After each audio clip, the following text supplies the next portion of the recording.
Neste sentido, ele é Rei Supremo sobre tudo o que existe. Nós vamos mostrar nesses próximos estudos, até na sexta-feira, coisas que apontam para a supremacia do Rei.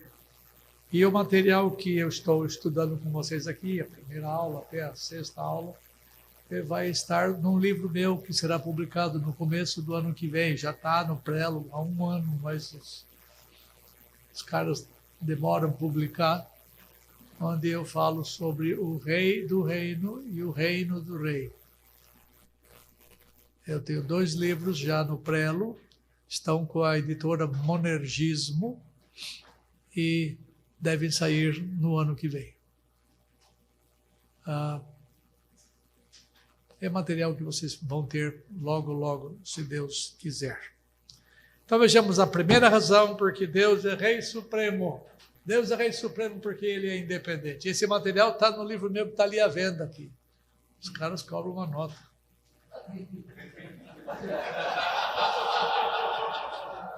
Ué. Desculpe, eu não devia estar falando isso, mas não é à toa que o seminarista não compra livro.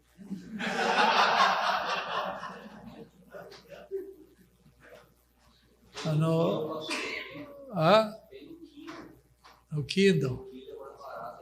Você tem, sabe quanto no Kindle? Eu espero a promoção da Fiel por R$5.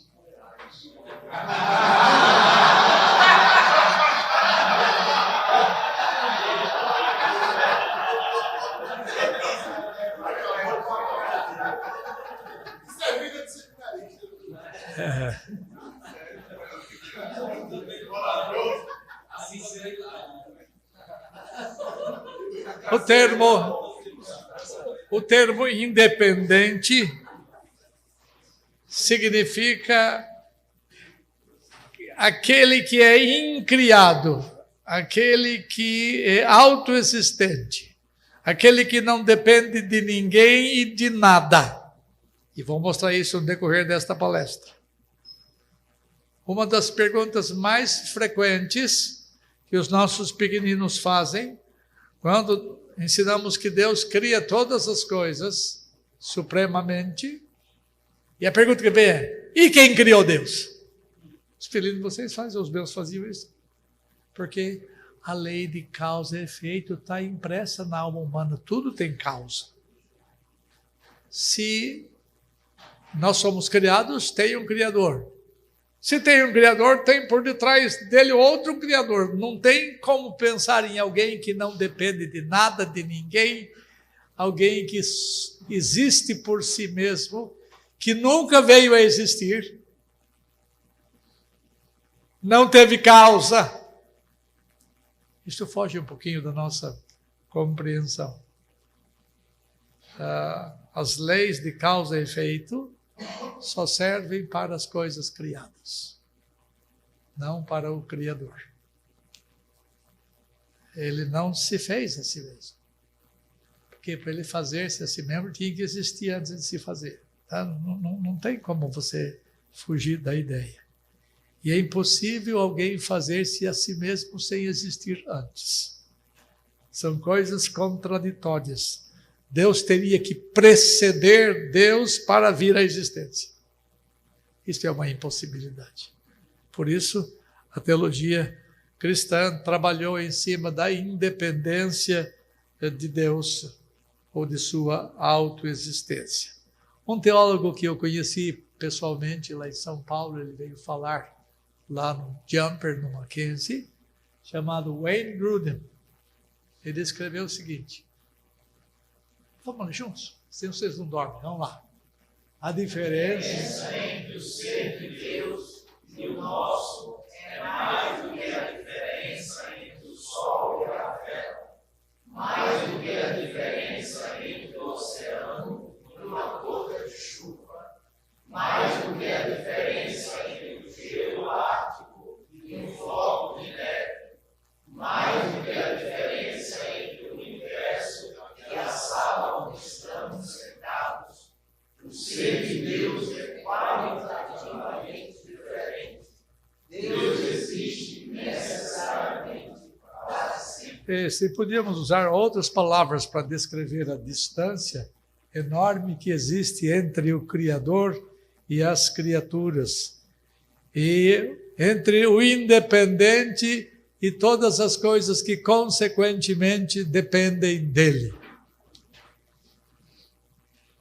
Deus não possui, como eu já disse, origem nem causa, ele se basta. Ele não precisa de nada e de ninguém para ser o que é. E essa supremacia divina, advinda de sua independência, é praticamente inteligível às nossas mentes como seres criados que somos. Não dá para conceber nada que não tenha vindo à existência. Em nossa criaturabilidade, não tem esse termo, mas eu estou usando aqui, nossa criaturabilidade, não podemos entender esse atributo, que é chamado na teologia de um atributo incomunicável. Incomunicável é aquele atributo que Deus faz com que ninguém tenha nem o rabinho dele, nada ele deixa que o homem tenha dos seus atributos que nós chamamos incomunicáveis. Esse atributo escapa ao nosso entendimento porque a nossa finitude não permite perceber coisas que estão fora e além da criação, ainda que Deus se envolva com a criação. Porque, pessoal, vamos fazer de conta que isso aqui é o universo. Esse círculo aqui é o universo. Aí você pergunta, e o que tem depois? Você não sabe nada de algo que não tenha tempo e não tenha espaço. Vocês e eu somos governados por essas duas categorias, tempo e espaço, e não podemos escapar delas. É por causa da soberba humana é que os seres humanos querem ser independentes como Deus. Os homens querem ser autônomos, independentes, e essas aspirações humanas são loucura diante de Deus. E eles não sabem que a independência é um atributo absolutamente exclusivo dele. A independência de Deus pode ser vista de vários modos. Primeira, o rei é independente na sua existência. Tem esse texto aí? Antes. Olha só, vamos ler juntos aqui lá. O Deus fez o mundo e tudo que nele existe, sendo ele Senhor do céu e da terra, não habitem em santuários feitos por mãos humanas. Olha esse verso agora. Nem é servido por mãos humanas, como se de alguma coisa precisasse. Não há ser criado que não se encaixe nessa frase. Todos precisam ser servidos. Todos precisam de alguma coisa. Todos somos dependentes por causa de nossa finitude, mas Ele é o único que não é assim. Pois Ele mesmo Quem dá luz da vida, inspiração e tudo mais, por dele vivemos e por ele morremos, e existimos. não tem como escapar dele.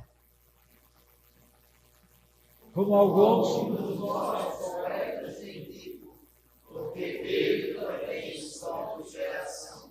Ok, então vamos trabalhar agora com algumas coisas que dizem respeito à independência do rei. Primeira. Foi tudo de uma vez?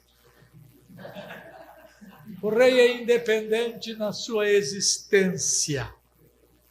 A existência de Deus é um grande mistério para os homens, a menos que a graça divina ajude essas pessoas a ver as muitas implicações da existência de Deus. Esse rei divino existe de um modo como nenhum outro dos seres existe. Ele é absolutamente ímpar na sua existência. Os seres humanos existem porque um dia foram trazidos à existência pela vontade de outros seres. Você veio à existência pela vontade do seu pai e da sua mãe, se bem que ele não sabia se era homem ou se era mulher. Só depois que nasce ou quando faz chama aquela ultrassom para saber. Ainda assim erra. Mas viemos a existir da união de genes de pai e de mãe. Deus, todavia, existe necessariamente porque ele ou outro quis que ele viesse à existência. Nunca. Deus não tem causa, como eu lhes disse anteriormente. Não há nada ao redor de nós, nossa família, casa, árvores, montanhas, etc., e que não tenha vindo à existência. Tudo que você vê, tudo que se apalpa, tudo que se cheira, tudo que atinge os seus sentidos, você tem que entender que veio à existência. Deus não pode ser captado pelos seus sentidos. É Deus que se dá a conhecer a você. É Deus que se revela a você. Mas você não pode captar Deus. Você não pode descobrir Deus. É Deus que se dá a conhecer. A Escritura indica a independência e a autoexistência de Deus, pelo menos em duas ocasiões. Quando Moisés foi enviado a Faraó e falou o que falou a Moisés, e Moisés perguntou, escuta, e quando eu for voltar lá para Faraó, e ele me perguntar, quem foi que mandou você dizer isto? O que ele disse? Eu sou, isto é, aquele que existe por si mesmo. Aquele que tem existência própria. Aquele que tem vida em si mesmo. Aquele de quem tudo depende e não depende de nada. Ele existe pela necessidade de si próprio. Ele existe necessariamente. A natureza de Deus requer que ele exista, mesmo que nada mais existisse. Esse tributo da independência é que o faz ser conhecido na filosofia, e quem gosta de filosofia vai entender isto como a primeira causa de todas as coisas, ou o primeiro motor. Ele é o originador, o planejador e o executor de tudo o que há. Nada do que existe veio à existência, mas tudo o que existe depende dele. Essa ideia nos humilha. Os homens não gostam dessa ideia de dependência de Deus e de dependência nossa. Os homens não querem prestar contas a Deus. Os homens não querem suplicar socorro e ajuda de Deus. Essa doutrina da independência de Deus deixa os homens zangados, porque nunca passou pela imaginação dos homens a haver um ser desse tamanho, dessa qualidade, desse naipe. Por isso esse atributo é chamado de incomunicável, como eu já disse. Talvez seja uma inclinação pecaminosa que leva os homens a desejarem independência, autonomia, até a liberdade que eles julgam crer, é liberdade de autonomia, de independência, porque eles não querem depender de nada, eles querem ser o autor dos seus próprios pensamentos, o executor dos seus próprios pensamentos. Ele não precisa de nada que exista fora dele mesmo. Os deuses do panteão grego, os deuses do panteão romano, eram criados pela imaginação dos homens. E nunca passou pela cabeça dos homens que os deuses que eles criaram fossem independentes. Isso é uma impossibilidade. Nunca passou para a cabeça desses homens que criaram deuses que Deus seja eterno. Se der tempo eu falo sobre a eternidade ainda. Essas coisas fogem à nossa compreensão. O texto que nós lemos fala aqui, ele não é servido por mãos humanas, como se precisasse de alguma coisa. Embora Deus tenha a base de sua existência em si mesmo, não pode ser dito que ele seja autocausado ou auto-originado, porque ele é eterno. Ele existe quando nada ainda existia fora dele. A independência de Deus inclui mais do que a ideia de sua autoexistência. Esse atributo distingue Deus de todas as suas criaturas. Por essência, Deus é diferente de todos os seres criados. Porque ele é autoexistente, independente, fonte, origem, causa de todas as coisas. Segunda coisa. Tá ali.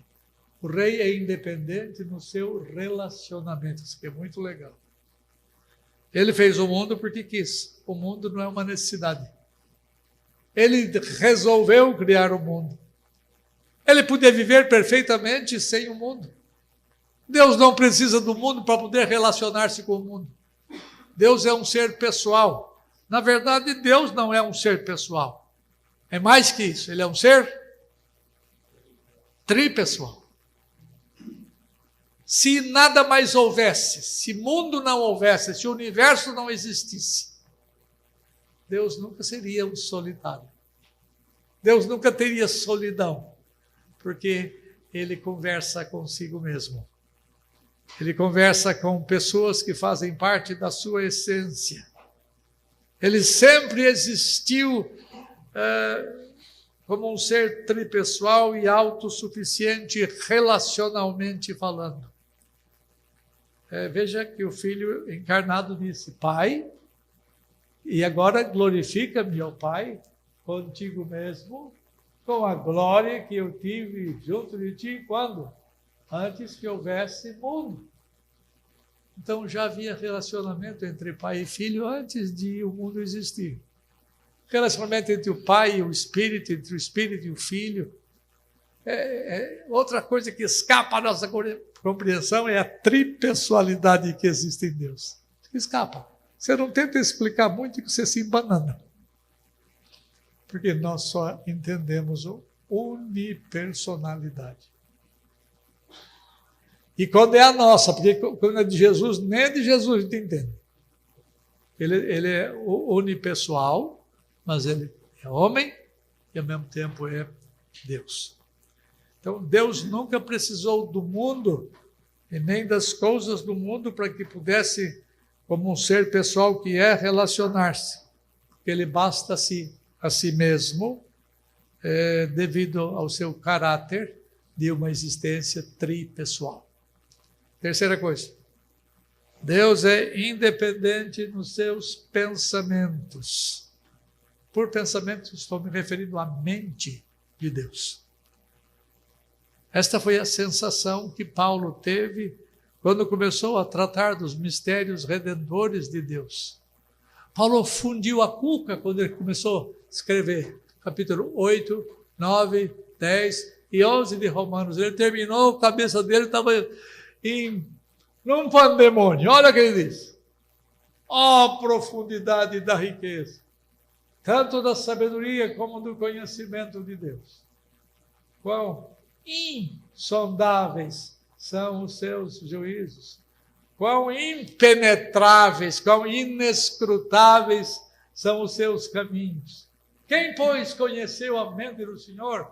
Ou quem deu uma dica para o Senhor? Ou quem foi o conselheiro do Senhor? Ao descrever esses pensamentos, Paulo fica extasiado. E não é para menos. Eles demonstram uma sabedoria sem limite, sem paralelo. E Paulo usa duas palavras para descrever a inteligência dos planos de Deus.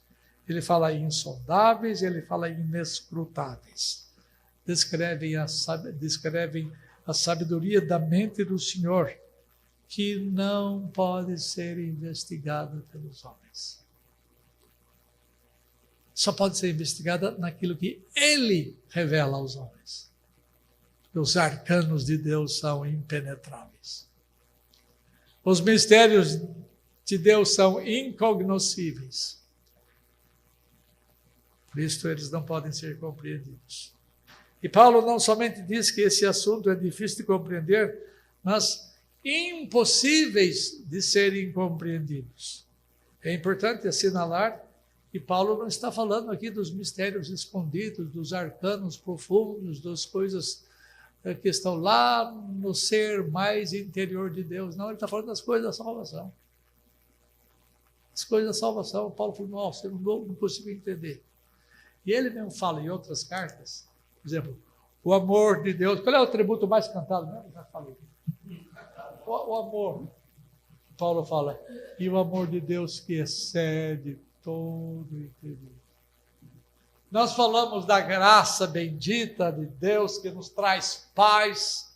Paulo fala, e a paz de Deus que excede todo entendimento. Quer dizer, as coisas mais comuns de Deus, mais cantadas de Deus neste mundo, escapam à nossa compreensão.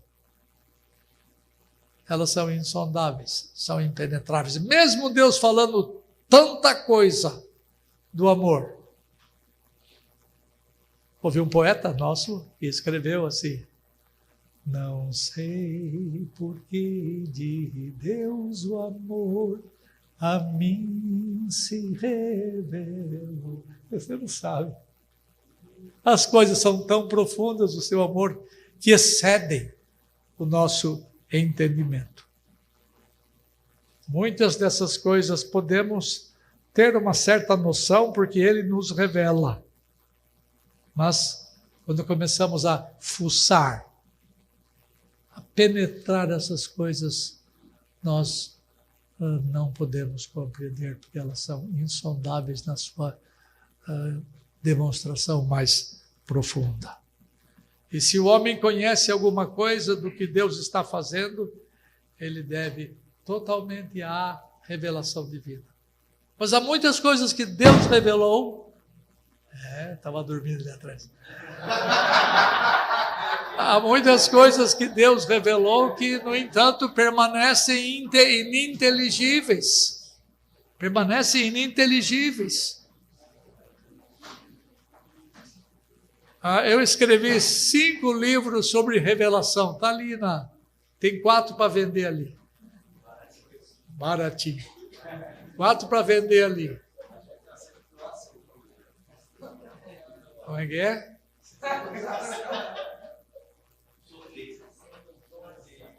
Doação. Existe um ditado assim, espera sentado. Mas vamos para lá, deixa para lá. As coisas de Deus são inescrutáveis. Ele fala para você, ele fala aqui, fala ali. Você fala, mas você não consegue transmitir em miúdos o que Deus é na sua interioridade. Deus não depende de ninguém para conceber as coisas que Ele concebe, nem para pensar o que Ele pensa, ou mesmo fazer o que Ele faz. Ele é perfeitamente autopensante, livre de qualquer influência. Ele não tem conselho. Ainda bem que não tem presbíteros, né? Deus não tem conselho. Deus não consulta ninguém para tomar as suas decisões. Eu estou brincando.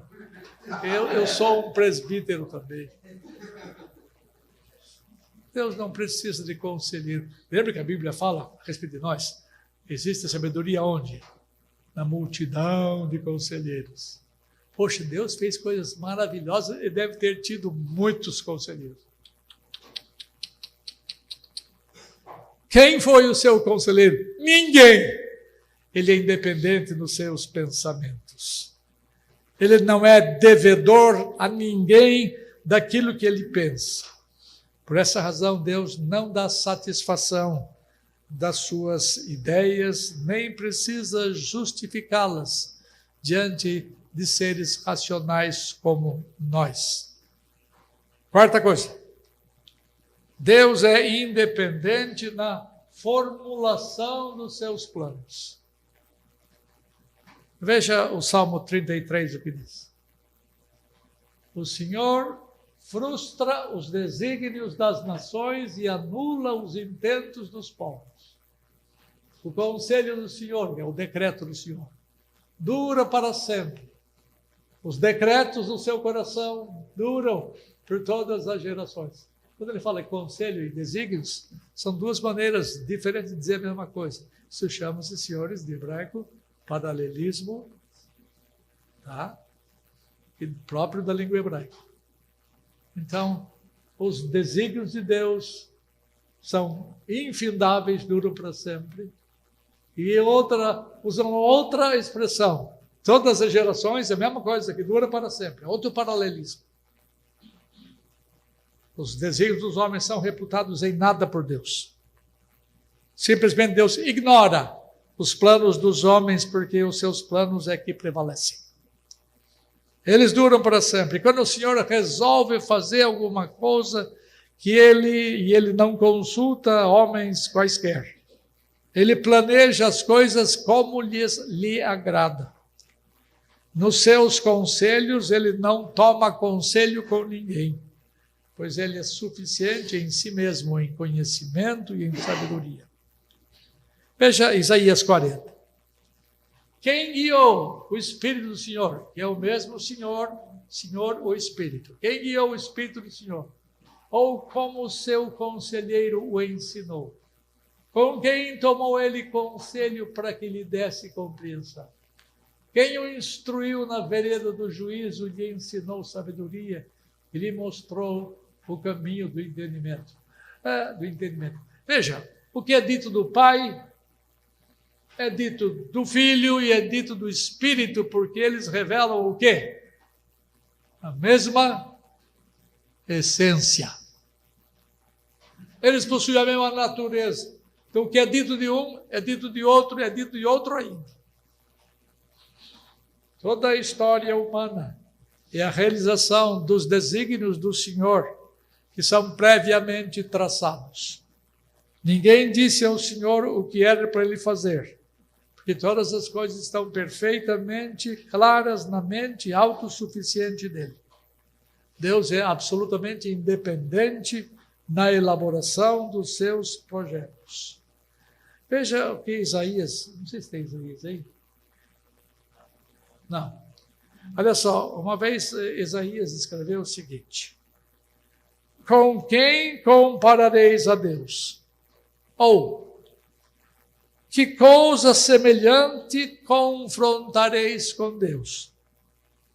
E o próprio Deus, depois, logo à frente, de uma maneira direta, pergunta ao ser humano, aspas, a que, pois, me comparareis para que eu lhe seja igual? Está lá em Isaías 40. Deus é singular, Deus é único, Deus é independente. Então nós vemos que Deus é independente na elaboração dos seus planos. Quinto, Deus é independente, o rei independente na execução da sua vontade. Deus não é somente autossuficiente na elaboração dos seus planos. E ele não toma conselho com ninguém. E também ele não pede ajuda de ninguém para executar os seus planos. Ele não precisa de socorro de ninguém. Ele executa todas as coisas, segundo Paulo fala em Efésios, em Romanos, segundo ou de acordo com o conselho da sua vontade. Ele é totalmente independente das suas criaturas em tudo o que ele decide fazer.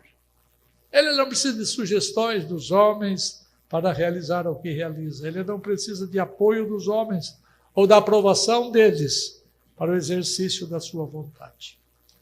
A independência da vontade de Deus é ilustrada de maneira clara no livro do profeta Daniel. Lembra que a história narra a honra e o louvor que o sem vergonha do Nabucodonosor acabou prestando a Deus depois de capitular diante do poder de Deus. Ele não fez isso enquanto ele era soberano da Babilônia. Ele não fez isso quando ele nadava de braçada sobre todos os reinos. Deus o humilhou. Deus fez-lo literalmente pastar. Deus fez com que unhas de águia crescessem nele. Deus fez-lo um animal por anos. Depois que ele recobrou a sua inteligência, depois que ele voltou a si. Então ele disse o seguinte: todos os moradores da terra são por ele reputados em nada. Ele não está dizendo um por um, está dizendo todos. E segundo a sua vontade, isto é, segundo o seu decreto, segundo a sua determinação, ele opera com duas coisas. Deus opera com duas coisas. Opera imediatamente através de duas coisas. Através do exército do céu e os moradores da terra. Exército do céu aqui é uma referência, neste texto, provavelmente, a seres angelicais. Seres espirituais de quem ele se serve para a execução dos seus decretos. E os anjos têm sido usados por Deus, a história bíblica relata isto, em que os anjos servem para proclamar não somente a redenção lá no nascimento do Messias, mas para exercer os juízos violentos que ainda vão vir sobre os homens antes que o Senhor volte. Ele se serve dos exércitos do céu para fazer a sua vontade. Deus também exerce a sua vontade através dos moradores da terra. Deus se serve de você e de mim. Nós somos todos funcionários do governo divino. Até o coisa ruim é funcionário do governo divino. Não tem ninguém de quem Deus não se sirva. O coisa ruim, Satanás, ele também faz parte dos exércitos celestiais. Ainda que um anjo caído, ele está à disposição de Deus e ele executa a vontade de Deus. E Nabucodonosor, nesse verso, ainda diz que a vontade decretiva de Deus não pode ser contrariada nem impedida. Olha o que ele diz. Não há quem possa deter a mão de Deus, nem dizer a Deus: o que você está fazendo? Que fazes? A vontade de Deus não pode ser sujeita ao seu escrutínio. Não podemos impedir que a sua vontade seja feita. Isto é assim porque Deus é independente na execução da sua vontade. Ele faz todas as coisas como lhe apraz. E nada que existe fora dele mesmo pode interferir na execução dos seus planos. Foi exatamente nisto que o rei, outrora soberbo, veio prestar respeito à vontade independente de Deus. E foi o tio Nabuco que disse isto. Um rei ímpio. E eu não creio que ele se tenha convertido. Ele capitulou diante de um poder maior que o dele. Ele se dobrou, ou ele foi dobrado diante, pelo grande poder do Rei Supremo. Ele era rei sobre muitos reinos, mas Deus era rei sobre ele. Deus tinha domínio sobre ele. Quando ele descobriu esse Rei Supremo, ele disse: nós da terra não valemos nada. Não somos nada. Desculpe o português, ele usa nós, ele usa os anjos, ele faz o que quer através de nós, através dos anjos, e não há quem possa impedir ele de fazer o que ele decide fazer. Deus é independente na realização dos seus planos. É uma confissão de alguém que foi humilhado, alguém que foi sobrepujado, alguém que capitulou diante da força maior do Rei Supremo. Sexta coisa. O rei é independente no seu poder. Deus é independente na execução da sua vontade, porque ele é independente do seu poder. A execução da sua vontade requer poder e domínio absolutos. Por essa razão, o salmista diz: no céu está o nosso Deus, e tudo ele faz como lhe agrada. Ele não precisa de ninguém para pôr em prática o que ele decretou. Seu poder é mostrado de maneira extraordinária nas Escrituras. Ele pode tudo, quando as criaturas não podem nada sem ele. Eu sei que você sabia disso. Só estou tentando lembrá-lo. Estou tentando mostrar a vocês quem é o Deus em quem vocês creem. Nós precisamos dar mais glórias a Ele pela sua independência. É um atributo que a gente pouco fala dele na igreja. Eu não sei quantos de vocês já ouviram algum sermão sobre a independência de Deus. Uma aula sobre a independência de Deus. O seu poder é incomparável. Veja o que o profeta Isaías diz no capítulo 41. Quem que fez tudo isto? Quem que executou tudo isto? Aquele que desde o princípio tem chamado as gerações à existência. Quem? Eu, o Senhor, o primeiro e com os últimos. Sou eu mesmo. Ninguém pode fazer o que ele faz, porque ninguém tem o poder que ele tem. E esse poder lhe é inerente. O poder de Deus lhe é inerente, enquanto que o poder que você e eu temos é derivado. É Deus que nos dá poder, porque quando Deus nos tira o poder, quando Ele corta um fiozinho nosso, nós caímos, nós padecemos e nós desfalecemos. Nós temos um poder derivado, mas ele é um poder que pertence à essência dele, porque poder é um atributo de Deus. Não é incomunicável, porque ele dá a nós em alguma medida, mas é um atributo que parte da sua essência. Veja Isaías 40. Não sabes? Não ouviste que o eterno Deus, o Senhor, o Criador dos fins da terra, nem se cansa, nem se fatiga, não se pode medir o seu entendimento. Ele faz forte ao cansado e multiplica as forças ao que não tem nenhum vigor. Esses versos mostram o poder independente de Deus e a dependência dos homens. Que distância enorme existe entre o Criador e a criatura. Que distância. Aplicação. Terminando nossa aula. Pode deixar isso para depois. Pode fechar. Um relacionamento vivido com Deus exige de nós que creiamos em sua independência. Todos os outros atributos incomunicáveis vão estar ligados intimamente com esse atributo, ou a esse atributo. Se você nega este, certamente você terá que negar a sua imutabilidade, a sua eternidade e a sua infinidade, que são outros atributos incomunicáveis. Visto que Deus é autoexistente, ele não é afetado pela lei científica da entropia. Vocês já devem ter ouvido falar disto. Deus não envelhece, Deus não perde as forças, Deus não tosqueneja, Deus não dorme, Deus não cochila. Ele não é dependente, porque não é finito. Ele não participa daquilo que é próprio das coisas criadas.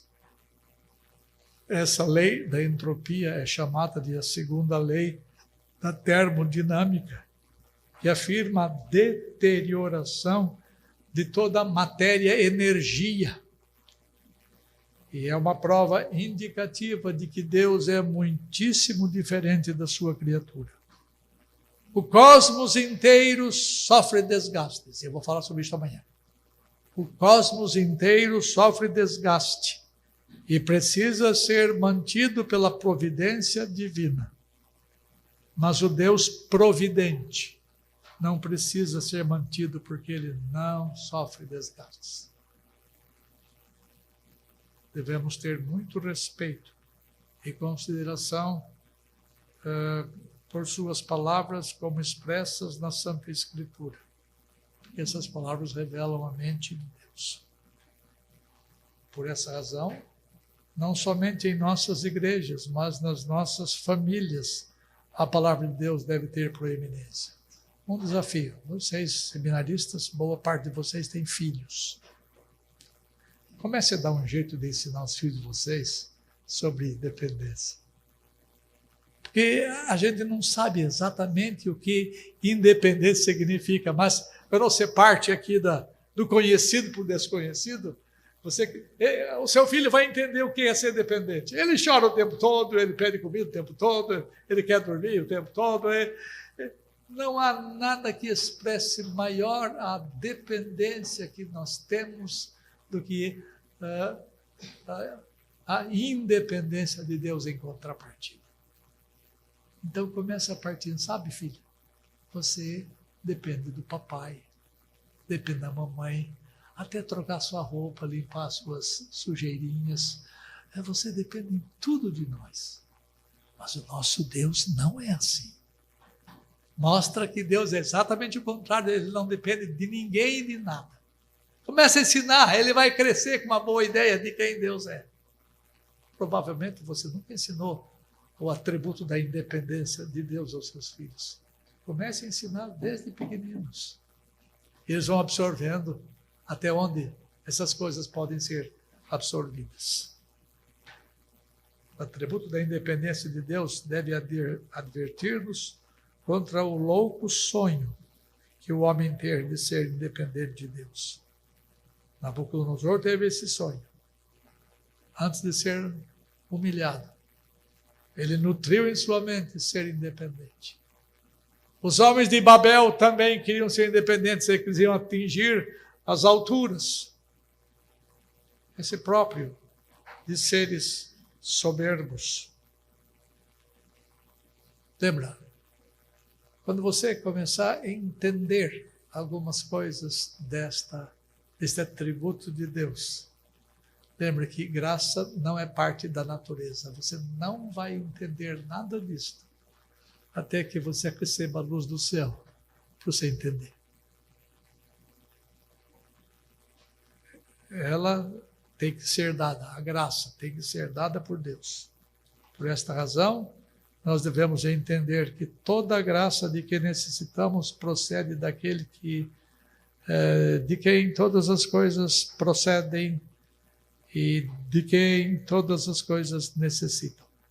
Portanto, não espere passar por uma experiência humilhante como Nabucodonosor para reconhecer quem é aquele que possui independência. Submeta-se a ele apenas pelo aprendizado da sua palavra e viva dependente da sua orientação graciosa. Vamos ensinar em casa, a começar de casa, aos nossos filhos sobre quem Deus é. Você, mãe, que gasta tempo com eles, mais do que o pai, você tem a desgraça de ter que aprender que aula toda semana, né? Você tem que chegar aqui de manhã, à tarde, às vezes à noite. As mães é que gastam tempo com os nossos filhos. Mães, ensine os seus filhos sobre quem Deus é, sobre a independência. E vocês, quando chegarem à tarde ou à noite, dá suporte à sua esposa, para que você possa ajudá-la na disseminação desta verdade tão desconhecida da igreja. Ao Deus Supremo, benfeitor, demos toda honra e glória, não somente aqui no seminário, mas a começar lá dentro de casa. Deus o ajude. Boa noite a todos. Amém.